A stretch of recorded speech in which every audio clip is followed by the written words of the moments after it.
Welcome friends.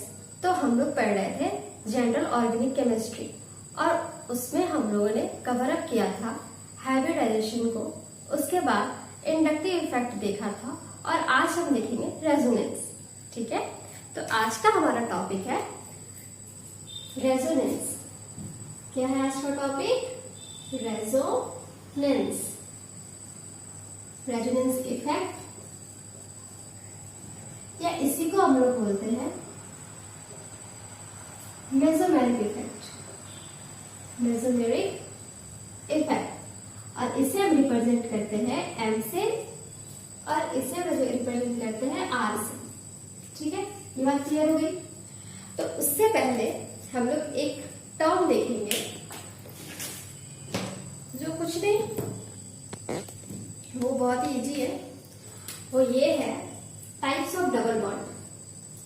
सबसे पहले ये जनरली ये हम लोगों ने देखा है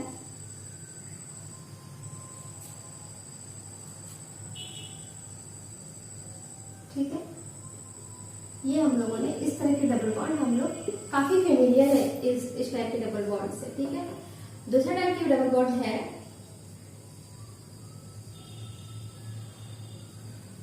CH2 CH2 CH double bond CH2, और थर्ड टाइप की डबल बॉन्ड है CH2 double bond C double bond CH2। General organic chemistry में या नॉर्मली ऑर्गेनिक केमिस्ट्री में हम लोग ये तीन तरह की कॉन्जुगेटेड मतलब डबल बॉन्ड की प्रॉपर्टीज पढ़ते हैं, जिसे हमें सबसे पहले वाले को हम लोग बोलते हैं conjugated double bond. Conjugated double bond.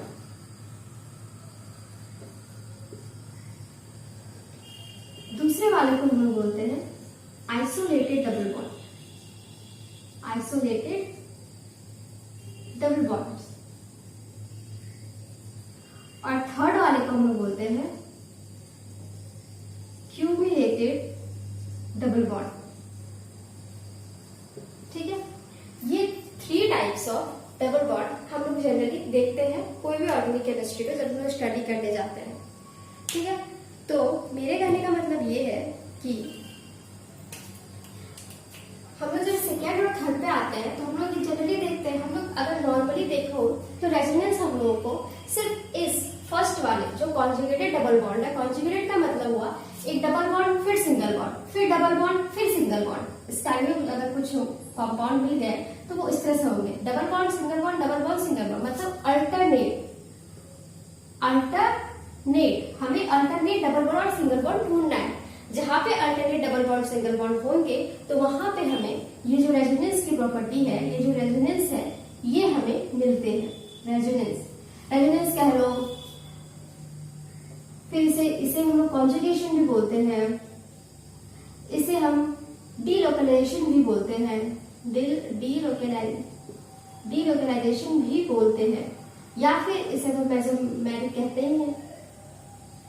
इन सब में से आप लोग को कुछ भी दिखे, रेजोनेंस, कॉन्जुगेशन, डीलोकलाइजेशन या मेसोमेरिक, अगर इन सब में से कुछ भी पूछा जाए तो वहां का मतलब है कि आपसे रेजोनेंस इफेक्ट या अल्टरनेटिव बॉन्ड्स के बारे में पूछ रहा है।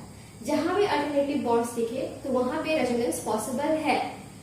सेकेंड और थर्ड की अगर हम बात करें तो सेकेंड और थर्ड में हम लोग यहाँ पे रेजोनेंस बहुत ही कम देखते हैं या फिर ना के बराबर देखते हैं, और इसमें थर्ड में रेजोनेंस तो होती ही नहीं है। ठीक है, resonance is not possible in cumulated bond. Why? इसके केस में क्या है, थर्ड वाले के केस में इसमें क्या होता है, इसमें ऑर्बिटल की वजह से होता है, पी ऑर्बिटल की वजह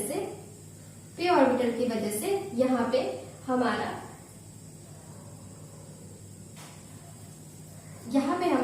ऑर्बिटल, पी ऑर्बिटल की वजह से हमारा यहाँ पे रेजोनेंस पॉसिबल नहीं होता है। ठीक है, because of arrangement of P orbital हमारा यहाँ पे नहीं हो पाता रेजोनेंस पॉसिबल। और सेकेंड में इसलिए नहीं होता क्योंकि यहाँ बीच में जो है ना, रेजोनेंस को होने के लिए हमारे पास अल्टरनेटिव डबल बॉन्ड होनी चाहिए, पर यहाँ क्या हो रहा है, यहाँ कोई अल्टरनेटिव डबल बॉन्ड नहीं, और यहाँ तो खैर है ही नहीं, यहाँ पर लगातार है ना, लगातार है डबल बॉन्ड, जिसे हम क्यूमुलेटिव बॉन्ड कहा गया है। तो लगातार डबल बॉन्ड है, तो यहाँ पे रेजोनेंस सिंपली भाषा में कहो तो यहाँ पे पॉसिबल नहीं है। पर अगर हम सेकंड में आए, यहाँ पे क्या है, यहाँ पे बहुत दूर है, एक डबल बॉन्ड यहाँ है डबल बॉन्ड यहाँ है, अगर कॉन्जुगेशन होगा भी तो कैसे होगा, पॉसिबल ही नहीं है, ठीक है। तो क्योंकि यहाँ पे बीच में जो हमारा कार्बन है, नंबर ऑफ कार्बन वो हमारा बढ़ जा रहा है, जिसकी वजह से यहाँ पे रेजोनेंस बहुत ही मुश्किल होता है, ठीक है। तो ये सब कारण है जहाँ पे रेजोनेंस हो सकता है और जहाँ पे रेजोनेंस नहीं हो सकता। आपको बस ध्यान में रखना है कि रेजोनेंस के लिए हमारे पास अल्टरनेटिव बॉन्ड होना चाहिए रेजोनेंस को करवाने के लिए, ठीक है। ये थे इसके कुछ आइडिया कि रेजोनेंस किस में होती है और किस में नहीं होती है। ये बात क्लियर होनी चाहिए, बहुत सबको इन सब में कंफ्यूजन होती है कि किसमें है किसमें नहीं है, किस टाइप की डबल बॉन्ड में है, ठीक है। और अब हम लोग रेजोनेंस पे आते हैं। रेजोनेंस तो समझ गए कि होती क्या है रेजोनेंस। रेजोनेंस के मतलब है अल्टरनेट डबल बॉन्ड होना चाहिए, जहां पे अल्टरनेट डबल बॉन्ड होगा वहां पे हमारा रेजोनेंस पॉसिबल है। तो चलिए देखते हैं कि रेजोनेंस वर्क कैसे करता है, इसका एग्जाम्पल क्या है, ठीक है। तो फर्स्ट एग्जाम्पल मैं कुछ इस तरह से लेती हूँ, जैसे CH2 डबल बॉन्ड CH2 के ऊपर कोई पॉजिटिव चार्ज है, ठीक है। अब रेजोनेंस क्या है, बस कुछ नहीं, पाई बॉन्ड इलेक्ट्रॉन की ना जंपिंग होती है एक तरफ से, आप ये बोल ये यहाँ पॉजिटिव चार्ज है, ये क्या करेगा, ये इस तरह से इधर आ जाए, ठीक है। तो ये क्या होगा, इसके पास तो पूरी की पूरी डेफिशिएंसी थी, वो डेफिशिएंसी पूरी हो गई। अब इस कार्बन के पास क्या होगा बेचारा, ये तो अपन पाई की जो इलेक्ट्रॉन है वो तो दे दिया, ठीक है। तो अब ये यहाँ से यहाँ आया, जिसकी वजह से इसके ऊपर पॉजिटिव चार्ज आ गई, तो ये CH, ये डबल बॉन्ड, ये CH2, ठीक है। आप देख रहे हो कुछ नहीं करना है रेजोनेंस में, कुछ भी दिमाग नहीं लगाना है। जहाँ पे पॉजिटिव चार्ज है जहाँ पे इलेक्ट्रॉन चाहिए वो यहाँ पे ट्रांसफर हो जाता है, ठीक है। और उसके बाद जो पाई इलेक्ट्रॉन दे रहा है वो खुद पॉजिटिव चार्ज में आता है, मतलब आपस में एक दूसरे का एक्सचेंज होता है। कुछ नहीं, आप देख रहे हो सिर्फ और सिर्फ ये बॉन्ड पाई बॉन्ड इलेक्ट्रॉन की है, सिर्फ और सिर्फ मूवमेंट हो रही है, या फिर इसको शिफ्टिंग हो रही है ना। कभी यहाँ से यहाँ, फिर अगर इसका मन करे तो ये यहाँ से यहाँ आ जाएगा, मतलब दोनों एक। इसीलिए इस तरह के एरो को हम लोग यूज क्या करते हैं रेजोनेंस में, क्योंकि जरूरी नहीं है कि अगर ये इसमें गया तो बस इसी में रहेगा, इसका अगर कुछ ऐसा कंडीशन होगा जिसमें कि ये बॉन्ड इधर आ गया, फिर इसके ऊपर सेम ऐसा भी बन सकता है। इसलिए डबल हेडेड एरो लगाया जाता है, कभी इधर भी आ सकता है, कभी इधर भी आ सकता है। कोई ऐसा नहीं है, कोई रिस्ट्रिक्शन नहीं है कि क्या नाम है कि नहीं आप उधर हो तो उधर ही जाओ, इस रूम से उस रूम, उस रूम से इस रूम, ऐसे भी हो सकता है। जैसे मान लीजिए चलो दूसरा एग्जाम्पल मैं कुछ इस तरह से अगर लेती हूँ, तो अब ये इसके ऊपर निगेटिव चार्ज है। नेगेटिव चार्ज का मैंने क्या बताया था, नेगेटिव चार्ज का मतलब है कि इसके पास इलेक्ट्रॉन बहुत जाता है, तो ये क्या करेगा, इलेक्ट्रॉन देगा, सिंपल सी बात है। जब इलेक्ट्रॉन देगा कहाँ पे, डबल रेजोनेंस पढ़ रहे हैं, सिंपल सी बात है, एक डबल बॉन्ड है, एक नेगेटिव चार्ज है, नेगेटिव चार्ज क्या करेगा, वो फिर ऐसे इलेक्ट्रॉन को दे देगा। अब यहाँ इलेक्ट्रॉन को देते, अब कार्बन की 5 वैलेंसी तो हो नहीं सकती है, 4 ही होगी, कार्बन मैक्सिमम 4 ही अपना बॉन्ड बना सकता है कि नहीं। तो बस कार्बन अब क्या करेगा, भाई कार्बन के पास ज्यादा हो गया, बीच वाले होल्ड नहीं कर पा रहा है, बोला नहीं, तो ये बोला भाई तुम ही ले लो। तो ये तो इसके वजह से हमारे पास कुछ हमें इस तरह से देखने को मिलेगा, CH डबल बॉन्ड CH2, ठीक है। तो आप ये भी सिंपली देख सकते हैं कि यहाँ पे वही हुआ, यहाँ पॉजिटिव चार्ज को इलेक्ट्रॉन की डेफिशिएंसी थी, तो ये बॉन्ड यहाँ उठ के चला गया और ये वर्टिकल इसके ऊपर आ गया। अब ये नेगेटिव चार्ज को इसको देने की हड़बड़ी पड़ी हुई है, तो इलेक्ट्रॉन को यहाँ पे दे दिया, जिसकी वजह से आपका नेगेटिव चार्ज यहाँ पर था, अब नेगेटिव चार्ज यहाँ पर आ गया। सिंपली बस कुछ नहीं, बस इलेक्ट्रॉन्स की हेरा फेरी हो रही है और कुछ भी नहीं, ठीक है। तो इस तरह के, जैसे आप बेंजीन को ही ले लो, हमारा बेंजीन कुछ इस तरह से दिखता है, ये और ये, ठीक है। हालांकि हम इसे स्ट्रक्चर नहीं बना पाएंगे, पर बेंजीन हमारे इस तरह से दिखता है। तो हम लोग इसके जो स्ट्रक्चर होते हैं, इसमें तो कुछ नहीं, इसमें नॉर्मली इसके जो स्ट्रक्चर होते हैं, इसमें बस एक देखो, एक डबल बॉन्ड है, फिर एक अल्टरनेटिव बॉन्ड है, फिर डबल बॉन्ड है, फिर एक सिंगल बॉन्ड है, फिर डबल बॉन्ड है, फिर सिंगल बॉन्ड है, फिर डबल बॉन्ड है, इस तरह से ही है। तो ये अल्टरनेशन है, क्या रेजोनेंस तो पॉसिबल है, हो सकती है रेजोनेंस, है कि नहीं। तो बस कुछ नहीं करना, बस बॉन्ड में घुमाना है, ये इधर चला गया बॉन्ड, फिर ये इधर आ गया और फिर ये इधर आ गया। डबल हेडेड एरो लगा चुकी है, इसका मतलब ये है कि बॉन्ड इधर से उधर भी जा सकता है, कहीं कोई रिस्ट्रिक्शन नहीं है। तो हमारा स्ट्रक्चर कुछ इस तरह से देखने को हमें मिलते हैं, है कि नहीं। अब ये देखो, ये दोनों आपस में क्या आइडेंटिकल ही है, बस बॉन्ड की तो हेराफेरी हो रही है। तो रेजोनेंस का एक कैरेक्टरिस्टिक्स ये भी है कि बस सिर्फ और सिर्फ इलेक्ट्रॉन, मतलब पाई ऑक्सीजन की हेराफेरी होनी चाहिए, मतलब ये अरेंजमेंट होनी चाहिए। जहाँ पे कार्बन है, कार्बन यहाँ पर है तो ये कार्बन यहाँ पर ही रहेगा। ऐसा नहीं कि मान के चलो कि मैं यहाँ पे कार्बन नहीं लिख करके कोई ऑक्सीजन का ही लिखती हूँ। एग्जाम्पल है कि कोई मैं ऐसे बना नहीं रही कंपाउंड, मतलब तो यहाँ ऑक्सीजन ही है, ठीक है, ये ऑक्सीजन भी यहाँ पर ही रहेगा। कुछ भी हो जाए एटम टू एटम बिल्कुल सेम रहेगा। एटम को वैरी कभी नहीं करवाना है, सिर्फ और सिर्फ करवाना है तो बॉन्ड्स को वैरी करवाना है। ओके, समझ में आई बात कि यहाँ पे कार्बन है तो यहाँ भी कार्बन ही होगा, यहाँ भी कार्बन है तो यहाँ भी कार्बन, कार्बन कार्बन कार्बन, यहाँ भी कार्बन कार्बन कार्बन, और यहाँ ऑक्सीजन है तो ऑक्सीजन ही रहेगा। ऐसा नहीं कि ऑक्सीजन यहाँ पर आप लिख रहे हो तो आप मन के यहाँ पे कर देते हैं, बॉन्ड इसमें घूमा हो सकता है, ये भी घूमे, तो एटम्स नहीं घूमते हैं रेजोनेंस में कभी भी, सिर्फ और सिर्फ पाई इलेक्ट्रॉन्स घूमते हैं, पाई बॉन्ड के इलेक्ट्रॉन्स घूमते हैं सिर्फ और सिर्फ रेजोनेंस में। ओके, आई थिंक आपको क्लियर हो गया होगा। ये बेंजीन हमारा है, बेंजीन जैसा था वैसे कर देते हैं, ठीक है। तो ये होते हैं रेजोनेंस। अब देखो रेजोनेंस में 3-4 बातें और हैं, जैसे कि रेजोनेंस की ये जो हमारा बन रहा है ना, ये स्ट्रक्चर्स, इस टाइप के जो स्ट्रक्चर्स बन रहे हैं ना, इन सब टाइप के, तो ये जो हमारा है ये क्या है? हम तो बोल रहे रेजोनेंस हो रहा है, रेजोनेंस हो रहा है, रेजोनेंस हो रहा है, पर ये है क्या? कुछ तो इसका नाम हो रहा है। तो इन सब को कहा गया रेजोनेटिंग स्ट्रक्चर या फिर कॉन्ट्रीब्यूटिंग स्ट्रक्चर, क्योंकि ये कॉन्ट्रीब्यूट कर रहा है चीजों को। अभी आगे पढ़ेंगे कैसे। कंट्रीब्यूटिंग स्ट्रक्चर या फिर कैनोनिकल स्ट्रक्चर, कैनोनिकल स्ट्रक्चर, ठीक है। इन सब नामों से हम लोग रेजोनेंस को जानते हैं। अगर आपको बोलेगा, अगर इस तरह से कुछ एग्जांपल हम लोग करेंगे तो समझ में आएगा अच्छे से। तो ये हमारा हुआ रेजोनेटिंग स्ट्रक्चर। अब एक सबसे अच्छी बात ये है कि ये हमारा काम का तो बहुत है, नो डाउट, पर ये रियल स्ट्रक्चर नहीं होता है। ये जो आपने देखा डबल हेडेड एरो से हमने जो ये सब काम किया है, ये सब हमारा ऑर्गेनिक है, काम तो आता ही है, पर एक्चुअली ये इसका स्ट्रक्चर है ही नहीं, ये बिल्कुल भी इसका रियल स्ट्रक्चर नहीं है। तो ये हमारे रेजोनेंस होते हैं, रेजोनेटिंग स्ट्रक्चर या कैनोनिकल स्ट्रक्चर, रेजोनेटिंग स्ट्रक्चर या फिर कैनोनिकल को भी बोल दो। ये सारे हमारे होते हैं इमेजिनरी स्ट्रक्चर, मतलब बस हम इसको सोच ही सकते हैं, पेपर पे बना सकते हैं, उससे ज्यादा कुछ नहीं कर सकते। इनका कोई रियल वर्ल्ड से कोई भी वास्ता नहीं है। तो रेजोनेटिंग स्ट्रक्चर और जो रियल स्ट्रक्चर होती है वो हमारे पास होती है हाइब्रिड स्ट्रक्चर, जिसको हम लोग बोलते हैं हाइब्रिड स्ट्रक्चर, ठीक है। ये स्ट्रक्चर हमारी होती है रियल या एक्चुअल या ट्रू, कुछ भी बोल दो, ये हमारी होती है रियल या स्ट्रक्चर या ट्रू, ठीक है। रेजोनेटिंग स्ट्रक्चर तो हमने देख लिया। अब देखते हैं जो हमारी जो ट्रू वाली है वो कैसे हमें दिखती है, ठीक है। यहीं पे बनाते हैं, जैसे कि हमारे पास था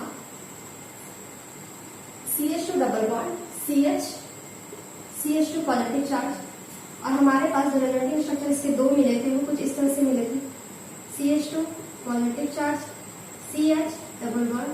सबसे मस्त जो है इसलिए डबल बीच वाला ही लगा है, ऐसा कोई मतलब नहीं है आप जाओ आओ भाई इसका बॉन्ड बस पूरा है किसी न किसी तरीके से, है कि नहीं।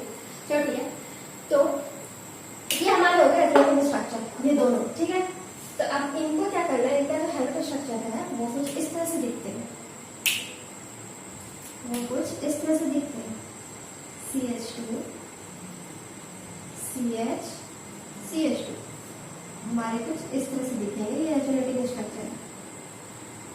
ये हमारा है actually hybrid structure, hybrid structure, इसे हम लोगों ने कहा हाइब्रिड स्ट्रक्चर, जो कि एक रियल स्ट्रक्चर है। अगर आपसे कभी कोई पूछे कि बेंजीन की या किसी भी बेंजीन की या फिर इस तरह के कंपाउंड की, जिसे हम, इसका नाम है अलाइल केटायन, ठीक है, तो इस तरह के इसको रेजोनेटिंग आप रियल स्ट्रक्चर बताओ तो आप ये मत लिखना ये हमारा रेजोनेटिंग स्ट्रक्चर है, ये इसको कहते हैं इमेजिनरी स्ट्रक्चर। अगर पूछे एग्जाम पेपर में आए तो सब लिखना होता है ऑफकोर्स, पर अगर कोई पूछे जैसे इंटरव्यू वगैरह में कभी आप गए, तो वहां पे पूछा कि आप इसका रियल स्ट्रक्चर वगैरह बताओ, तो वहां पे आप इस तरह से बोल सकते हो कि ये हमारा हैवी स्ट्रक्चर है, रियल स्ट्रक्चर है, ये रियल स्ट्रक्चर होता है। ठीक है, आगे बढ़ते हैं और भी देखते हैं। तो रेजोनेंस आगे समझो। रेजोनेंस क्या है? रेजोनेंस जो है shifting of electron by electron को हम लोग रेजोनेंस बोलते हैं। अब रेजोनेंस की कुछ कुछ बातें हैं जो हमें काफी ध्यान में रखनी है, समझते हैं उसको और जानते भी हैं क्या क्या चीजें को ध्यान में रखनी है। ठीक है, तो पहली बात ये है कि रेजोनेंस जो है वो है हमारा इंट्रामोलिकुलर प्रोसेस। इंट्रामोलिकुलर प्रोसेस यानी कि ये विद इन द मॉलिक्यूल होने वाला है, घर में ही होने वाला है, बाहर से इसको आने की कुछ भी जरूरत नहीं है। ठीक है, एक वर्ड होता है इंट्रा और एक होता है इंटर। इंट्रा और एक होता है इंटर। इंट्रा का मतलब है विद इन द मॉलिक्यूल, मतलब घर के अंदर ही झगड़ा हो रहा है, जो भी हो रहा है, कुछ भी हो रहा है, घर के अंदर ही हो रहा है, बाहर से किसी को लाने की जरूरत नहीं है।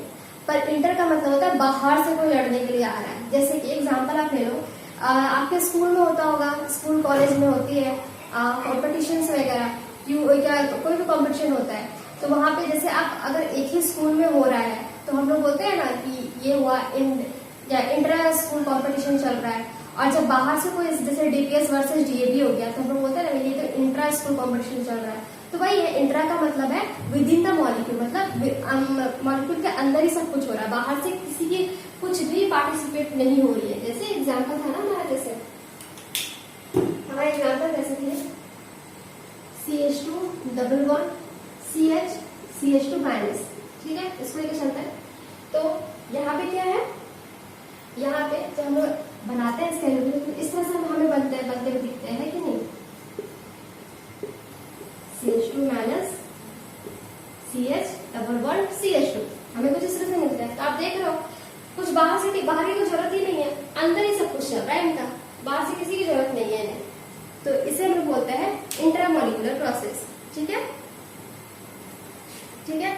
और दूसरी बात ये है कि जो रेजोनेटिंग स्ट्रक्चर है, रेजोनेटिंग स्ट्रक्चर जो है उनके जो चार्जेस होते हैं ना, ये तो चार्ज प्लस डबल बॉन्ड चल रहा है, और भी इससे अगर आगे आप और भी मॉलिक्यूल है, इसका एग्जांपल लेके चलते हैं। एक दूसरा एग्जांपल है, जैसे हमारा एग्जांपल है फिनॉल का। फिनॉल OH, इसको हम फिनॉल बोलते हैं।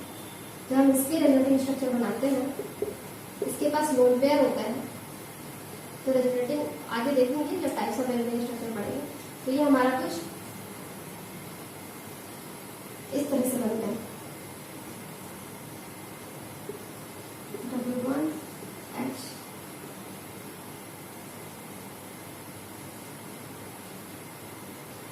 चार्ज,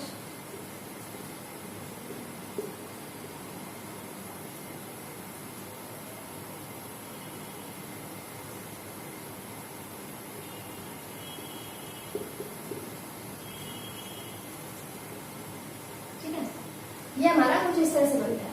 तो हमारा थर्ड कैरेक्टरिस्टिक्स ये है, सेकेंड, कि जो हमारे देख लो ये तो नॉर्मल है, न्यूट्रल है, इसमें कोई प्रॉब्लम नहीं है। ये जो चार्ज है, पॉजिटिव और निगेटिव चार्ज, पॉजिटिव और ये निगेटिव चार्ज, ये जो चार्ज है, ये जितना ज्यादा अगर पॉजिटिव निगेटिव चार्ज है तो ये लोग क्लोज रहेंगे एक दूसरे के, attraction negative opposite attract each other, वही वाला थ्योरी यहाँ पर आप इस तरह से याद रख सकते हो। ये जो पॉजिटिव और निगेटिव चार्ज है, ये दोनों जितना ज्यादा क्लोज रहेंगे उतना ही ज्यादा स्टेबिलिटी हमारा, उतना ही कोई कंपाउंड ऑर्गेनिक कंपाउंड उतना ही ज्यादा स्टेबल होगा। हाँ, रेजोनेंस की एक और कैरेक्टरिस्टिक्स है कि ये स्टेबिलिटी को इंक्रीज करवाता है।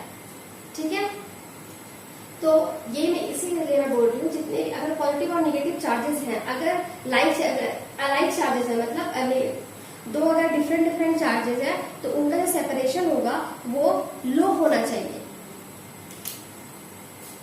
ये पॉजिटिव है, ये निगेटिव है, फिर ये पॉजिटिव है, ये निगेटिव है, पॉजिटिव निगेटिव, पॉजिटिव निगेटिव।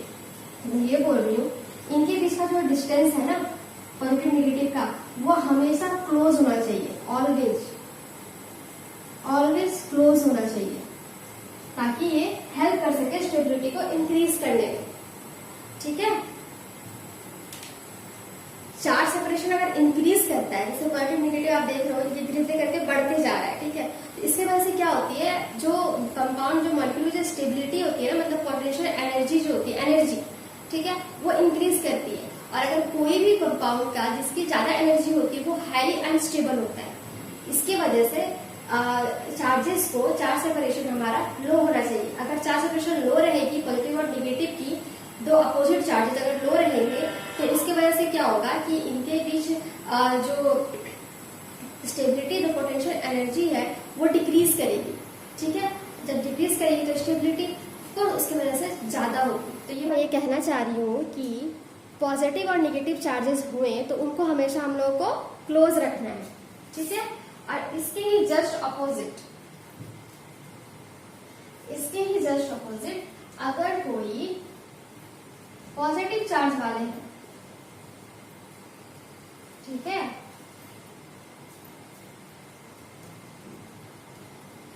अगर कोई पॉजिटिव चार्ज वाला ग्रुप है तो उसको हम लोग हमेशा ही दूर दूर रखेंगे।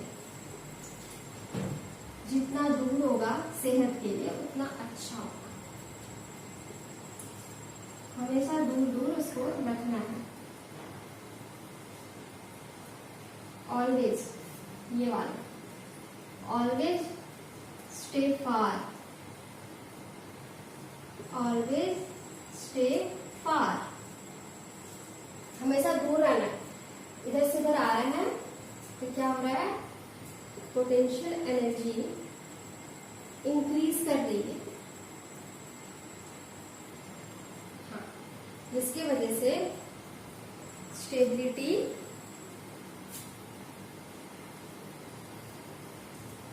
डिक्रीज करेगी।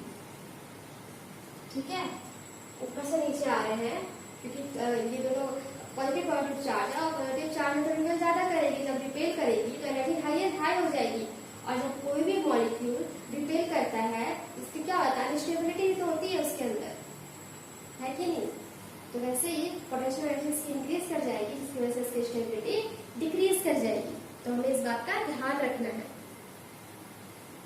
ठीक है, हमेशा ध्यान रखना है कि रेजोनेटिंग स्ट्रक्चर जो हम बना रहे हैं वो स्टेबल बने, मतलब उनकी जो एनर्जी है, पोटेंशियल एनर्जी, वो कम से कम रखनी है हमें, ताकि वो स्टेबिलिटी को गेन कर सके।